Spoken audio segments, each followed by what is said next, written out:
Dulu saya tak habis belajar lah, tak ada SPM sampai PMR lah. Sebab ayah saya pun tak hantar pergi sama belajar.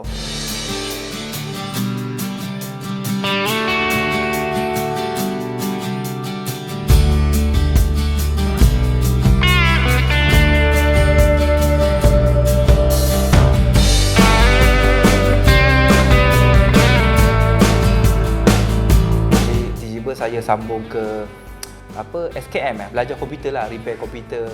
Jadi saya nampak pun masa tu repair komputer ni Bill Gates betul paling kaya kat dunia kan. Jadi kita try lah impian ke situ lah untuk belajar komputer, belajar apa.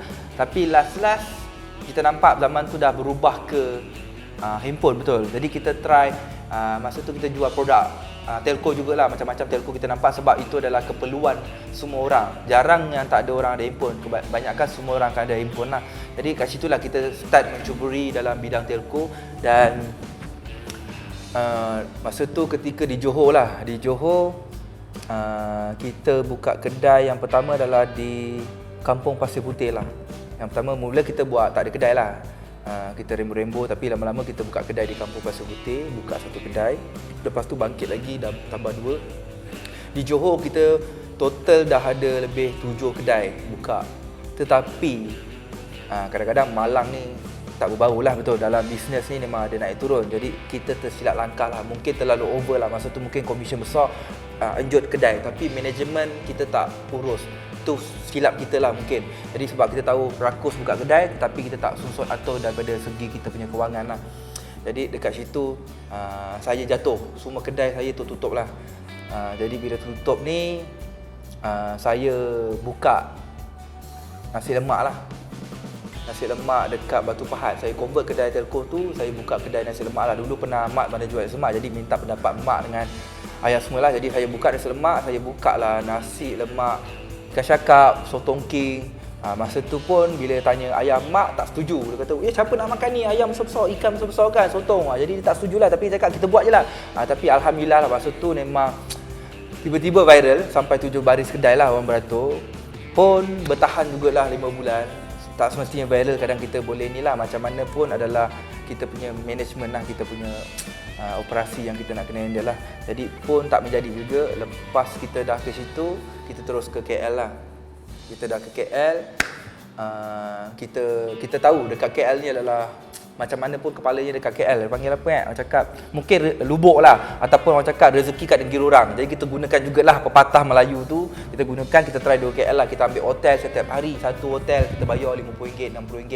Tapi masa tu memang tak ada duit banyak pun, tetapi usahalah tiap hari kena cari bayar hotel untuk nak berjaya lah. Lepas tu dah lamanya sikit, barulah kita start buat brand Hello Telco ni lah. Masa tu baru berbincang dengan Tuntok lagi. Tiba-tiba Tuntok bagi special project lah untuk kita tumbuhkan CEO branding kita sendiri lah. Jadi sampai sekarang ni kita pun dah ada lebih kurang 20,000 agent dan 50 kios-kios kita, shop lot lah, shop kedai-kedai Hello Telco kita seluruh Malaysia lah. Jadi Alhamdulillah lah juga.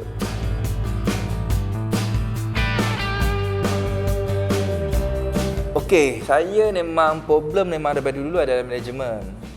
Daripada segi mungkin menguruskan duit lah. Tahu masuk dalam kocek keluar, masuk kocek keluar. Sebab saya main seorang kan. Jadi mungkin silap langkah kat situ lah. Jadi dekat KL ni saya pun ada partner lah. Partner ni pun sama, dia pun jatuh juga.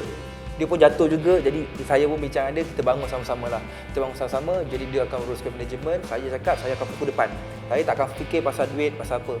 Jadi dia punya part adalah fokus kepada duit. Memang kita bangun tanpa duit.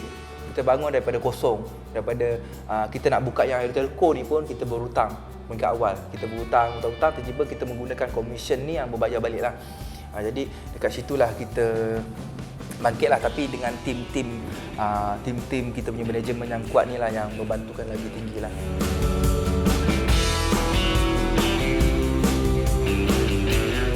Yes, betul.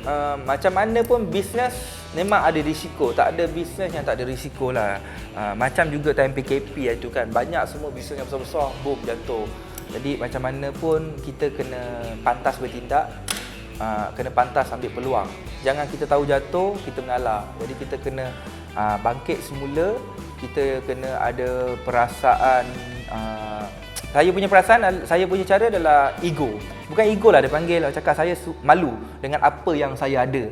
Dululah contoh saya pakai sekarang saya malu. Saya pakai ni saya malu, saya akan sorok. Saya punya ego. Waktu saya jatuh pun saya tak cerita yang saya jatuh lah.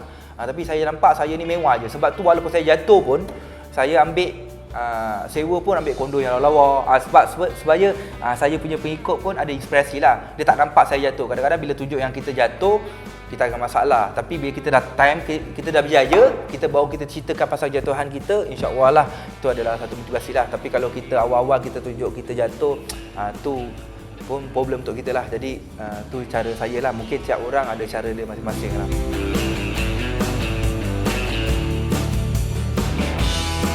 Okey, macam usahawan yang kadang-kadang dia jangan give up lah. Ada orang ni dia memang dia ada banyak kategori. Ada yang rezeki memang dia akan rezeki dia akan, ada orang rezeki dia terus boom, ada orang rezeki dia kat situ je, dia tak nak kembangkan lagi. Dia ada macam-macam cara. Macam kita pun dah ajak kawan kita juga, jom kita besar. Ada orang tak nak, dia cukup lah dengan mungkin 20,000 je sebulan. Macam saya punya cara mungkin tak cukup. Saya mesti nak kena ada juta-juta sebulan kan, contohlah. Jadi kita kena ada impian yang lagi tinggi lah untuk kita mencapai tahap tu. Kadang tak capai pun kita dapat separuh daripada kita impian. Contohlah kita impian hanya sebulan nak 50,000 je. Jadi mungkin kita dapat separuh lah 25,000. Tapi kalau kita impian lagi tinggi, makin tinggilah kita punya target lah. Jadi impian tu pun boleh kita ubah sebelum ni pun impian kita kecil je, tak ada tinggi sangat. Tapi tiba-tiba kita nampak ni kita kena ubah lah. Sebab macam sekarang pun kita punya ejen pun dah 20,000 ejen. Kita bayar commission ejen pun sebulan dah dekat 3 juta sebulan kita bayar. Kita pun tak sangka yang kita boleh bayar sebulan 3 juta lah. Tapi kadang ada orang pun macam tak percaya saya lah yang betul ke dia ni bayar 3 juta kan. Tapi memang kita tak bohong lah. Memang kita betul bayar kita punya commission ejen memang 3 juta sebulan lah.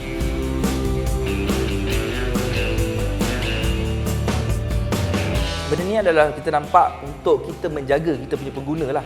Sebab itulah kelebihan dia nak pakai SIM card kita lah. Jadi kita try daripada dia langgan tu tak adalah sepunya keuntungannya kepada kami, tapi kita try kongsi rezeki untuk semua terima manfaat lah. Jadi tu yang kita tubuhkan hairat kematian kita.